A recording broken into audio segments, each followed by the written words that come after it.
নমস্কাৰ বন্ধুসকল, সানি টেকনলজি ইউটিউব চেনেলটোলৈ মই সানি আপোনালোক সকলোকে পুনৰবাৰ স্বাগতম জনাইছোঁ। তো বন্ধু বান্ধৱীসকল, আজি সন্ধিয়া আপোনালোকৰ বাবে 9টাকৈ গুৰুত্বপূৰ্ণ খবৰ ওলাই আহিছে। গোটেইকেইটা খবৰে আপোনালোকৰ বাবে বহুতেই গুৰুত্বপূৰ্ণ। তো সম্পূৰ্ণকৈ ভিডিঅ'টো শেষলৈকে স্কিপ নকৰাকৈ চাই থাকক। তো বন্ধু বান্ধৱীসকল, এতিয়ালৈকে যদি ভিডিঅ'টো লাইক কৰা নাই প্লিজ এটা লাইক কৰিব, ভিডিঅ'টো শ্বেয়াৰ কৰিব আপোনালোকৰ ফ্ৰেণ্ডসকলৰ মাজত, আৰু এতিয়ালৈকে যদি চেনেলটো ছাবস্ক্ৰাইব কৰা নাই প্লিজ ছাবস্ক্ৰাইব কৰি ছাইডত থকা যিটো বেল আইকন আছে প্ৰেছ কৰি অল অপশ্যনটো ক্লিক কৰিব। মই যেতিয়া আপোনালোকৰ বাবে এনেকুৱা ধৰণৰ ভিডিঅ'সমূহ দিম তেতিয়া আপোনালোকে সকলোকে ফাৰ্ষ্টত নটিফিকেশ্যনসমূহ পাই থাকিব। তো বন্ধু বান্ধৱীসকল, আহক ভিডিঅ'টো আৰম্ভ কৰোঁ। আজিৰ প্ৰথমটো খবৰ হৈছে এটা গুৰুত্বপূৰ্ণ খবৰ। আজিৰে পৰা যাত্ৰীৰ সুবিধাৰ্থে পৰিবহণ বিভাগৰ বিশেষ ব্যৱস্থা। আজিৰে পৰা ৰাজ্যত চলিব 650খন STCৰ বাছ। পুৱা 6 বজাৰ পৰা নিশা 10 বজালৈ গুৱাহাটীত চলিব 250খন চিটি বাছ। চকা বন্ধৰ ফলত যাত্ৰীৰ দুৰ্ভোগৰ প্ৰতি লক্ষ্য ৰাখি এই ব্যৱস্থা অসম পৰিবহণ বিভাগৰ। আৰু আজিৰ 2 নম্বৰ খবৰটো হৈছে এটা ব্ৰেকিং নিউজ। বিজেপি দলটো এটা ৱাশ্বিং মেচিন, সাংসদ গৌৰৱ গগৈৰ মন্তব্য। SI নিযুক্তিৰ বাছনি পৰীক্ষাৰ কেলেংকাৰীৰ অন্যতম খলনায়ক PK দত্তৰ গ্ৰেপ্তাৰ সন্দৰ্ভত প্ৰতিক্ৰিয়া ব্যক্ত কৰিছে কংগ্ৰেছ সাংসদ গৌৰৱ গগৈয়ে। সাংসদ গগৈয়ে সকলো এক প্ৰকাৰ নাটক আখ্যা দিয়াৰ লগতে বিজেপি দলটোক ৱাশ্বিং মেচিনৰ লগতে তুলনা কৰে। কংগ্ৰেছ সাংসদ গগৈয়ে কয় যে এইবোৰ সকলো নাটক আজিৰ দিনত দিবন ডেকাকো তেওঁলোকে ধৰিছে। কিনো কথা ওলালে, বিজেপি দলটো এটা ৱাশ্বিং মেচিন। যিসকল কেলেংকাৰীৰ লগত জড়িত তেওঁলোকে বিজেপি দলত ৰক্ষণাবেক্ষণ পায় আৰু অলপ দিন পিছত তেওঁলোকে হিৰো হৈ যায়। PK দত্ত যেতিয়া অসমত আহিছে তেতিয়াও কাৰোবাৰ হাতত ৰিম'ট কণ্ট্ৰল আহিছে। ৰিম'ট কণ্ট্ৰল থকা মানুহজনক বিচাৰিব লাগে, CBI অথবা ন্যায়িক তদন্ত হ'ব লাগে। এই কেলেংকাৰী তেতিয়াহে বাস্তৱ কথা ওলাই আহিব বুলি মন্তব্য কৰে সাংসদ গৌৰৱ গগৈয়ে। ৰাজ্যত নতুনকৈ হোৱা আঞ্চলিক দলসমূহক স্বাগতম জনাই সাংসদ গগৈগৰাকীয়ে কয় যে ৰাজ্যত নতুনকৈ গঠন হোৱা আঞ্চলিক দলসমূহ কা বিৰোধী আন্দোলনৰ পৰা জন্ম হৈছে। বিজেপি দলৰ বিশ্বাসঘাতক ৰাজনীতি আৰু অগপতলৰ ক্ষমতালোভী ৰাজনীতি চাইহে জন্ম লৈছে। এই ৰাজনৈতিক দলসমূহতো 15 বছৰ কংগ্ৰেছৰ শাসনত জন্ম হোৱা নাই। আজি কিয় হৈছে? নতুন ৰাজনৈতিক দলক স্বাগতম জনাইছোঁ। লগতে কংগ্ৰেছ দল ক্ষমতালোভী দল নহয়, কংগ্ৰেছ দল বহল দল। কংগ্ৰেছ আজিও আছে, আগতেও আছিল আৰু আগলৈও থাকিব বুলি সাংসদগৰাকীয়ে কোৱাৰ লগতে ধৰ্মীয় মেৰুকৰণৰ ৰাজনীতিৰ পৰা আঁতৰি নিবনুৱাক কৰ্মসংস্থাপন দিয়াৰ বাবে চিন্তা কৰিবলৈ নতুন দলসমূহকো আহ্বান জনায় গৌৰৱ গগৈয়ে। আৰু আজিৰ পাছৰটো খবৰ হৈছে এটা breaking news. Voter EVM machine temporary নহ'লে 2021ত হ'ব কংগ্ৰেছ চৰকাৰ, দাবী ৰিপুণ বৰাৰ। ৰাজ্যৰ প্ৰধান বিৰোধী দল কংগ্ৰেছ 2021ৰ বিধানসভা নিৰ্বাচনৰ বাবে তৎপৰতা আৰম্ভ কৰিছে প্ৰতিটো সমষ্টিত। 2021ত ৰাজ্যৰ কংগ্ৰেছৰে চৰকাৰ হ'ব বুলি প্ৰায় দাবী কৰা প্ৰদেশ কংগ্ৰেছৰ সভাপতি ৰিপুণ বৰাৰ মুখত নিৰ্বাচনৰ পূৰ্বে পুনৰ EVM টেম্পৰাৰী প্ৰসংগ। ঢেকীয়াজুলিত কংগ্ৰেছৰ এক বিশাল যোগদান সভাত অংশগ্ৰহণ কৰি APCCৰ সভাপতিগৰাকীৰ মন্তব্য, যদিহে এইবাৰ EVM টেম্পৰাৰী নহয় তেনেহ'লে কংগ্ৰেছৰে চৰকাৰ হ'ব। ৰিপুণ বৰাই কয়, বিজেপিৰ নেতা মন্ত্ৰী ভগৱান নেকি যে নিৰ্বাচন নহওঁতে 100খন আসন লাভ কৰিব বুলি ক'ব পাৰে। ইয়াৰ পৰাই বুজিব পাৰি যে EVM টেম্পৰাৰী হোৱাৰ আশংকা আছে। ইপিনে পৰাজয়ৰ আশংকাত 2021ৰ নিৰ্বাচনত গহপুৰ এৰি অন্য সুৰক্ষিত সমষ্টি বিচাৰি থকা প্ৰসংগত APCCৰ সভাপতি ৰিপুণ বৰাৰ মন্তব্য, বৰচলা সমষ্টিকে ধৰি কেইবাটাও সমষ্টিত তেওঁক প্ৰতিদ্বন্দ্বিতা কৰিবলৈ দলীয় কৰ্মীয়ে বিচাৰিছে। আনহাতে বিজেপিক পৰাভূত কৰিবলৈ AIDFকে ধৰি সকলো আঞ্চলিক দলৰ বাবে কংগ্ৰেছৰ দুৱাৰ শেষ মুহূৰ্তলৈকে খোলা থাকিব বুলি মন্তব্য কৰে ৰিপুণ বৰাই।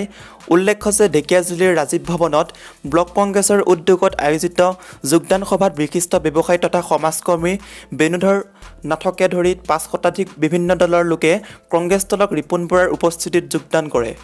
এই যোগদান সভাত প্ৰদেশ কংগ্ৰেছৰ সভাপতি ৰিপুণ বৰাই দলীয় কৰ্মীক সম্বোধন কৰি কয় যে 2021ত কংগ্ৰেছৰ চৰকাৰ আহিলে কৃষকৰ কৃষি ঋণ, মহিলাৰ মাইক্ৰ' ফাইনেন্সৰ ঋণ সম্পূৰ্ণ মাফ কৰা হ'ব।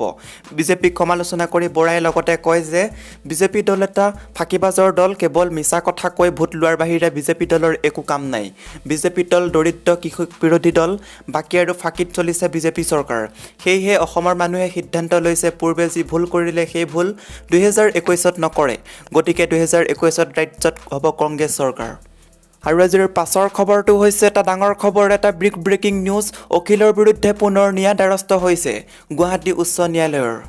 কাৰাৰুদ্ধ কৃষক নেতা অখিল গগৈৰ বিৰুদ্ধে পুনৰ ষড়যন্ত্ৰ। বিজেপিৰ ৰাষ্ট্ৰীয় অনুসন্ধানকাৰী সংস্থাৰ দ্বিতীয়টো গোচৰ 1/2020 কৃষক নেতাগৰাকীয়ে লাভ কৰিছিল জামিন। নিয়া বিশেষ আদালতে চাবুৱা থানাত ৰুজু হোৱা নিয়ালৈ হস্তান্তৰ কৰা গোচৰটোত যোৱা 1 অক্টোবৰত প্ৰদান কৰিছিল জামিন। আদালতে প্ৰদান কৰা জামিনক প্ৰত্যাহ্বান জনাই নিয়া অধিবক্তা পুনৰ দ্বাৰস্থ হৈছে গুৱাহাটী উচ্চ ন্যায়ালয়ৰ। গুৰুত্বপূৰ্ণ কথা, নিয়া আবেদন তৎকালীনভাৱে গুৱাহাটী উচ্চ ন্যায়ালয়ে গ্ৰহণ কৰিব লাগে বুলি অধিবক্তাই ন্যায়ালয়ক অনুৰোধ জনাইছে। আনহাতে নিয়া প্ৰথমটো গোচৰ 13-19 নিয়া আদালতে কৃষক নেতাগৰাকীক জামিন প্ৰদান কৰাৰ পাছত গুৱাহাটী উচ্চ ন্যায়ালয়ে জামিনৰ স্থগিতাদেশ লৈছিল। উক্ত স্থগিতাদেশৰ বিৰুদ্ধে গুৱাহাটী উচ্চ ন্যায়ালয়ত সোমবাৰে অনুষ্ঠিত হয় শুনানি। পুনৰ উক্ত গোচৰত শুকুৰবাৰে অনুষ্ঠিত হ'ব শুনানি। আৰু আজিৰ পাছৰটো খবৰ হৈছে এটা ব্ৰেকিং নিউজ, এটা বেয়া খবৰ। জাগিৰোডত জঘন্য ঘটনা, এগৰাকী 13 বছৰীয়া কিশোৰীক ধৰ্ষণ কৰি হত্যাৰ চেষ্টা। ৰাজ্যত প্ৰতিদিনে ইটোৰ পাছত সিটোকৈ প্ৰায় প্ৰতিদিনে বৃদ্ধি হৈছে ধৰ্ষণৰ সংখ্যা। ৰাজ্যত পুনৰ সংঘটিত হ'ল জঘন্য ধৰ্ষণৰ ঘটনা। এইবাৰ জাগিৰোডত এটা পাখণ্ডৰ কামনাৰ বলি এগৰাকী 13 বছৰীয়া কিশোৰী। জাগিৰোডৰ তৰংগাপাৰ নামৰ অঞ্চলত এই ধৰ্ষণ কাণ্ড সংঘটিত হয়। হাৰেজালি নামৰ এজন নৰপিশাচে ধৰ্ষণ কৰি কিশোৰীগৰাকীক হত্যাৰ অপচেষ্টা চলায়। কিন্তু সৌভাগ্যক্ৰমে কোনোমতে নিজৰ প্ৰাণ বচাবলৈ সক্ষম হয় কিশোৰীগৰাকীয়ে। ঘটনা সংঘটিত কৰি অভিযুক্ত হাৰেজালি পলাই যায় যদিও আমচুৰ সহযোগত জাগিৰোড আৰক্ষীয়ে কৰায়ত্ব কৰে। বৰ্তমান কিশোৰীগৰাকী চিকিৎসাধীন হৈ আছে। আৰু তাৰ লগতে হাথৰছৰ দলবদ্ধ ধৰ্ষণ কাণ্ড সন্দৰ্ভত আবেদনৰ শুনানি গ্ৰহণ কৰিব উচ্চতম ন্যায়ালয়ে। দেশ জোকাৰি যোৱা উত্তৰ প্ৰদেশৰ হাথৰছৰ দলবদ্ধ ধৰ্ষণ কাণ্ড। উচ্চতম ন্যায়ালয়ে মঙলবাৰে উক্ত দলবদ্ধ ধৰ্ষণ কাণ্ড আৰু মৃত্যুৰ CBI SIT তদন্ত বিচৰা এক আবেদনৰ শুনানি গ্ৰহণ কৰিব। উচ্চতম ন্যায়ালয়ৰ মুখ্য ন্যায়াধীশ S.A. ববদে, ন্যায়াধীশ A.S. বোপন্না আৰু ন্যায়াধীশ V. ৰামাসুব্ৰামানৰ বিচাৰপীঠে গ্ৰহণ কৰিব শুনানি। ইতিমধ্যে উচ্চতম ন্যায়ালয়ত PIL দাখিল কৰা হৈছে। উচ্চতম ন্যায়ালয়ত দাখিল কৰা আবেদনখনত উচ্চতম ন্যায়ালয় বা উচ্চ ন্যায়ালয়ৰ বৰ্তমান বা অৱসৰপ্ৰাপ্ত ন্যায়াধীশৰ পৰা তদন্ত নিৰীক্ষণ কৰিব বিচৰা হৈছে। দিল্লীৰ বাসিন্দা শতমায়া ডুবে, বিকাশ ঠাকৰে, ৰুদ্ৰ প্ৰতাপ যাদৱ আৰু সৌৰভ যাদৱে এই আবেদন দাখিল কৰিছিল। আৰু আজিৰ পাছৰটো খবৰ হৈছে এটা ডাঙৰ খবৰ। বিশ্বনাথত 2043গৰাকী ভূমিহীন খিলঞ্জীয়াক ভূমিপট্টা প্ৰদান। বিশ্বনাথ কৃষি মহাবিদ্যালয়ৰ প্ৰেক্ষাগৃহত ৰাজ্য চৰকাৰৰ ৰাজহ আৰু দুৰ্যোগ ব্যৱস্থাপনা বিভাগ আৰু বিশ্বনাথ জিলা প্ৰশাসনৰ উদ্যোগত আয়োজিত এক বিশেষ অনুষ্ঠানত জিলাখনৰ মুঠ 2043গৰাকী হিতাধিকাৰীক ভূমিপট্টা আৰু আবণ্টন পত্ৰ প্ৰদান কৰা হয়।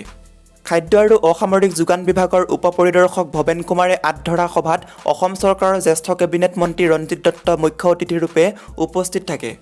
উক্ত এই অনুষ্ঠানত উপস্থিত থাকে বিশ্বনাথৰ বিধায়ক প্ৰমোদ বৰঠাকুৰ, গহপুৰৰ বিধায়ক উৎপল বৰা, বিশ্বনাথ জিলাৰ উপায়ুক্ত প্ৰণৱ কুমাৰ শৰ্মা, অতিৰিক্ত উপায়ুক্ত মনোৰঞ্জন পায়েং, বিশ্বনাথৰ ৰাজহ চক্ৰ বিষয়া বিশ্বজিৎ শইকীয়া, হেলেমৰ ৰাজহ চক্ৰ বিষয়া মৃদুল নাথ। ইয়াৰ উপৰি অসম পণ্যাগাৰ নিগমৰ অধ্যক্ষ দিগন্ত ঘাটোৱাল, মৌজাদাৰ সংস্থাৰ সভাপতি সম্পাদক আদিকে ধৰি বহুকেইগৰাকী বিশিষ্ট ব্যক্তিয়ে অংশগ্ৰহণ কৰে। উল্লেখ্য যে এই বছৰত মুঠ 3824জন ভূমিহীনক ভূমিৰ পট্টা বিতৰণ কৰা হৈছে।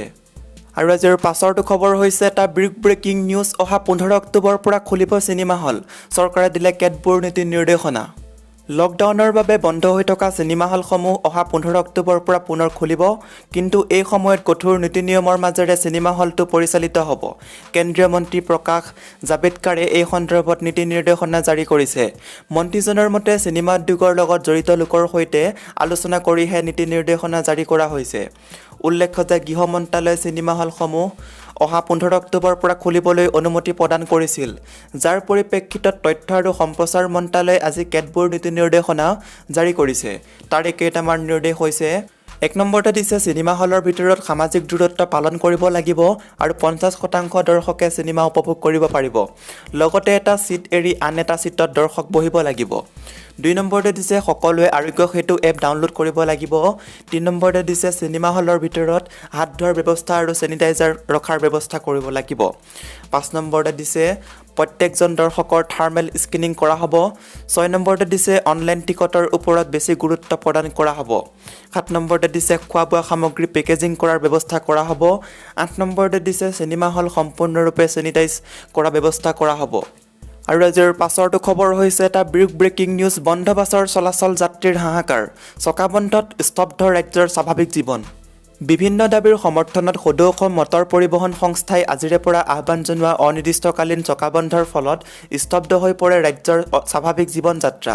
যাত্ৰীবাহী বাহনসমূহৰ চলাচল প্ৰায় বন্ধ হৈ পৰাত দুৰ্ভোগ্য ভুগিবলগীয়া হয় সাধাৰণ যাত্ৰীসকলে। দূৰণিবতীয়া বাছসমূহৰ লগতে চিটি বাছ ট্ৰেকাৰ আদিৰ চলাচল বন্ধ হৈ পৰাৰ ফলত বাছ আস্থানসমূহত দীৰ্ঘ সময়ৰ বাবে অপেক্ষা কৰিবলগীয়া হয় যাত্ৰীসকলে। চকাবন্ধ কাৰ্যসূচীৰ প্ৰতি লক্ষ্য ৰাখি অসম ৰাজ্যিক পৰিবহণ নিগমে সমগ্ৰ ৰাজ্যত প্ৰায় 650খন বাছ চলোৱাৰ সিদ্ধান্ত গ্ৰহণ কৰিছিল যদিও এই বাছসমূহে কাৰ্যত যাত্ৰীৰ অভাৱ পূৰণ কৰিবলৈ সক্ষম হোৱা পৰিলক্ষিত নহ'ল। খুদ মহানগৰীতে যাত্ৰী অনুপাতে বাছৰ ব্যৱস্থা গ্ৰহণ কৰিবলৈ সক্ষম নহ'ল নিগম। ইয়াৰ পৰিৱৰ্তে একাংশ চিটি বাছত ক'ভিড প্ৰট'কল ভংগ কৰি ঠেলা হেঁচাকৈ যাত্ৰী উঠা দেখা গ'ল। বহু স্থানত যাত্ৰীয়ে দেখাই নাপালে নিগমৰ বাছ। ফলত মহানগৰবাসীকে ধৰি ৰাজ্যৰ ভিন্ন প্ৰান্তত হাহাকাৰ কৰিবলগীয়া হয় যাত্ৰীসকলে। গুৱাহাটীত সাধাৰণ ৰাইজে কেব সেৱাৰ সহায় ল'বলগীয়া পৰিস্থিতিৰ সৃষ্টি হয়। ইপিনে বন্ধৰ সমৰ্থনত সোমবাৰে ৰাজপথলৈ ওলাই আহিল অসম মটৰ পৰিবহণ সংস্থা। মহানগৰীৰ প্ৰান্তে প্ৰান্তে প্ৰতিবাদ সাব্যস্ত কৰি শীঘ্ৰেই তেওঁলোকৰ দাবীসমূহ পূৰণ কৰিবলৈ চৰকাৰক আহ্বান জনায় সংস্থাই। উল্লেখ্য যে কৰোনা ভাইৰাছ সংক্ৰমণৰ প্ৰতি লক্ষ্য ৰাখি বিগত কেইবামাহো ধৰি ৰাজহুৱা পৰিবহণ ব্যৱস্থা সম্পূৰ্ণৰূপে বন্ধ ৰখা হৈছিল। পৰৱৰ্তী সময়ত ৰাজহুৱা পৰিবহণ ব্যৱস্থাৰ অধীনত চলাচল কৰা বাছ আৰু অন্যান্য সেৱাসমূহ চলাবলৈ চৰকাৰে অনুমতি প্ৰদান কৰে যদিও কেতবোৰ নীতি নিৰ্দেশনা নিৰ্ধাৰণ কৰি দিয়ে। বিশেষকৈ বাছ আৰু ট্ৰেকাৰসমূহত যাতে সামাজিক দূৰত্ব মানি চলিব পাৰে তাৰ বাবে 50% যাত্ৰী উঠোৱাৰহে অনুমতি প্ৰদান কৰা হয়, যাক লৈ পৰিবহণ সংস্থাই অসন্তুষ্টি প্ৰকাশ কৰি আহিছে। তেওঁলোকে ক'ভিডৰ সংক্ৰমণ অব্যাহত থকাৰ সময়ছোৱাত অৰ্থাৎ যেতিয়ালৈ 50% যাত্ৰী কঢ়িওৱাৰ অনুমতি কাৰ্যকৰী হৈ থাকিব সেই সময়লৈ 50% ভাড়া বৃদ্ধি কৰিবলৈ দাবী উত্থাপন কৰি আহিছে। তদুপৰি পথ কৰ ৰেহাই, যাত্ৰীবাহী বাহনসমূহৰ 3মহীয়া কৰ ৰেহাই আদি দাবীও পূৰণ কৰিবলৈ চৰকাৰক তেওঁলোকে আহ্বান জনাই আহিছে। এই ক্ষেত্ৰত চৰকাৰ আৰু সহযোগিতা লাভ নকৰাত আজিৰ পৰা সদৌ অসম মটৰ পৰিবহণ সংস্থাই অনিৰ্দিষ্টকালীন চকাবন্ধ কাৰ্যসূচীৰ আহ্বান জনায়। এই আহ্বানৰ প্ৰতি সঁহাৰি জনাই সোমবাৰে ৰাজ্যত বন্ধ থাকে যাত্ৰীবাহী বাহনসমূহৰ চলাচল। প্ৰসংগক্ৰমে উল্লেখ কৰিব পাৰি যে বিভাগীয়ভাৱে ভাড়া বৃদ্ধি নকৰিলেও বহুসংখ্যক বাহনে যাত্ৰীৰ পৰা বৰ্তমানেও দুগুণ হাৰত ভাড়া আদায় কৰি আহিছে। সমান্তৰালভাৱে ক'ভিড প্ৰট'কল ভংগ কৰিও বহু বাহনে 50%লৈকে অধিক যাত্ৰী কঢ়িওৱাৰ অভিযোগ উত্থাপন হৈ আহিছে। এনে সময়তে মটৰ পৰিবহণ সংস্থাই আহ্বান জনোৱা চকাবন্ধত পণবন্দী হৈ ৰ'ল সাধাৰণ ৰাইজ। কাইলৈ সংস্থা চৰকাৰৰ সৈতে আলোচনাত মিলিত হ'ব যদিও লিখিত আশ্বাস প্ৰদান নকৰিলে এই কাৰ্যসূচী প্ৰত্যাহাৰ কৰা নহ'ব বুলি সংস্থাৰ ফালৰ পৰা ঘোষণা কৰা হৈছে। আৰু আজিৰ শেহতীয়া খবৰটো হৈছে এটা ব্ৰেকিং নিউজ। কোৰ্টত ওলমিছে ৰিপুণ বৰাৰ ৰাজনৈতিক ভাগ্য। 20 অক্টোবৰত ডেনিয়েল তপ্ন গোচৰৰ পৰৱৰ্তী শুনানি। সুদীৰ্ঘ 6 বছৰৰ মূৰত উচ্চ ন্যায়ালয়ৰ মজিয়াত পুনৰ উত্থাপন হৈছে চাহ জনগোষ্ঠীৰ নেতা ডেনিয়েল তপ্নৰ হত্যাকাণ্ডৰ গোচৰ। এই গোচৰত নিম্ন আদালতে প্ৰদেশ কংগ্ৰেছৰ সভাপতি তথা সাংসদ ৰিপুণ বৰাক দোষমুক্ত ঘোষণা কৰা ৰায়ক প্ৰত্যাহ্বান জনাই উচ্চ ন্যায়ালয়ৰ দ্বাৰস্থ হৈছে CBI। CBI দাখিল কৰা 230/2014 নম্বৰ ক্ৰিমিনেল ৰিভিউ পিটিশ্যনখন আজি শুনানিৰ বাবে তালিকাভুক্ত হৈ আহে। অৱশ্যে গোচৰটো সন্দৰ্ভত সোমবাৰে CBIয়ে ৰেকৰ্ড দাখিল কৰিব নোৱাৰাৰ বাবে পৰৱৰ্তী শুনানিৰ দিন অহা 20 অক্টোবৰত ধাৰ্য কৰা হৈছে। ইয়াৰ লগে লগে প্ৰদেশ কংগ্ৰেছৰ সভাপতিজনৰ ৰাজনৈতিক ভাগ্য পুনৰ ওলমি ৰ'ল উচ্চ ন্যায়ালয়ৰ মজিয়াত। উল্লেখ্য যে 1996 চনৰ বিধানসভা নিৰ্বাচনত নিৰ্দলীয় প্ৰাৰ্থী হিচাপে গহপুৰ সমষ্টিৰ পৰা প্ৰতিদ্বন্দ্বিতা কৰা চাহ জনগোষ্ঠীৰ জনপ্ৰিয় নেতা ডেনিয়েল তপ্নক 2000 চনৰ ছেপ্টেম্বৰত হত্যা কৰা হৈছিল। এই হত্যাকাণ্ডত নাম সাঙুৰ খাই পৰে প্ৰদেশ কংগ্ৰেছৰ সভাপতি ৰিপুণ বৰাৰ। পৰৱৰ্তী সময়ত চাঞ্চল্যকৰ এই হত্যাকাণ্ডৰ তদন্তৰ দায়িত্ব CBIক অৰ্পণ কৰা হয়। তৰুণ গগৈ নেতৃত্বাধীন চৰকাৰৰ দ্বিতীয়টো কাৰ্যকালত কেবিনেট মন্ত্ৰী হিচাপে কাৰ্যনিৰ্বাহ কৰি থকাৰ সময়তে ৰিপুণ বৰাই নতুন দিল্লীৰ এখন হোটেলত CBIৰ বিষয়াক 10 লাখ টকা উপঢৌকন দিবলৈ গৈ হাতেলতে ধৰা পৰে। এই গোচৰটোত ৰিপুণ বৰাই তিহাৰ কাৰাগাৰত থাকিবলগীয়া হয়। পৰৱৰ্তী সময়ত এই গোচৰটোত তেওঁ জামিন লাভ কৰাৰ লগতে আদালতেও ক্লিন চিট দিয়ে। সমান্তৰালভাৱে সত্ৰ ন্যায়াধীশৰ আদালতে ডেনিয়েল তপ্নৰ হত্যাকাণ্ড গোচৰটোৰ পৰা দোষমুক্ত কৰে ৰিপুণ বৰাক। অৱশ্যে তদন্তকাৰী সংস্থা CBI নিম্ন আদালতৰ ৰায়ক প্ৰত্যাহ্বান জনাই গুৱাহাটী উচ্চ ন্যায়ালয়ত পুনৰীক্ষণ আবেদন দাখিল কৰে। কিন্তু দীৰ্ঘদিনে এই গোচৰটো শুনানিৰ বাবে অহা নাছিল যদিও এই আবেদন শুনানিৰ বাবে পুনৰ তালিকাভুক্ত হোৱাত ৰাজনৈতিকভাৱে যথেষ্ট গুৰুত্বপূৰ্ণ হিচাপে বিবেচিত হৈছে, কিয়নো চমু চাপি আহিছে 2021 চনৰ বিধানসভা নিৰ্বাচন। সেয়েহে পৰৱৰ্তী শুনানিসমূহত ৰিপুণ বৰাৰ বিৰুদ্ধে CBI উচ্চ ন্যায়ালয়ত কি ধৰণৰ নথিপত্ৰ দাখিল কৰে সেয়া লক্ষণীয় হ'ব। ইপিনে সোমবাৰে ৰাজীৱ ভৱনত এখন সংবাদমেলত প্ৰাক্তন মন্ত্ৰী ৰকিবুল হুছেইনে এই সন্দৰ্ভত প্ৰতিক্ৰিয়া প্ৰকাশ কৰি কয় যে শীঘ্ৰেই CBI এটা মীমাংসাত উপনীত হ'ব লাগে। বাৰে বাৰে এই গোচৰটোৰ শুনানি দীঘলীয়া কৰি থকাতকৈ সোনকালে নিষ্পত্তি কৰাটো উচিত, এইদৰে ৰকিবুল হুছেইনে মন্তব্য কৰে। তো বন্ধু বান্ধৱীসকল, আজিৰ এই ভিডিঅ'টোৰ মাধ্যমেৰে আপোনালোকক বহুকেইটা গুৰুত্বপূৰ্ণ খবৰ দিব চেষ্টা কৰিলোঁ। যদি খবৰকেইটা শুনি ভাল লাগিছে লাইক কৰিব, শ্বেয়াৰ কৰিব, চেনেলটো ছাবস্ক্ৰাইব কৰি ছাইডত থকা যিটো বেল আইকন আছে প্ৰেছ কৰি অল অপশ্যনটো ক্লিক কৰিব, একেবাৰে নাপাহৰিব এনেকুৱা ধৰণৰ ৰেগুলাৰ খবৰসমূহ পাই থাকিবলৈ। তো বন্ধু বান্ধৱীসকল, আজিলৈ বাই বাই, আকৌ এটা নেক্সট ভিডিঅ'ত লগ পাম। জয় আই অসম।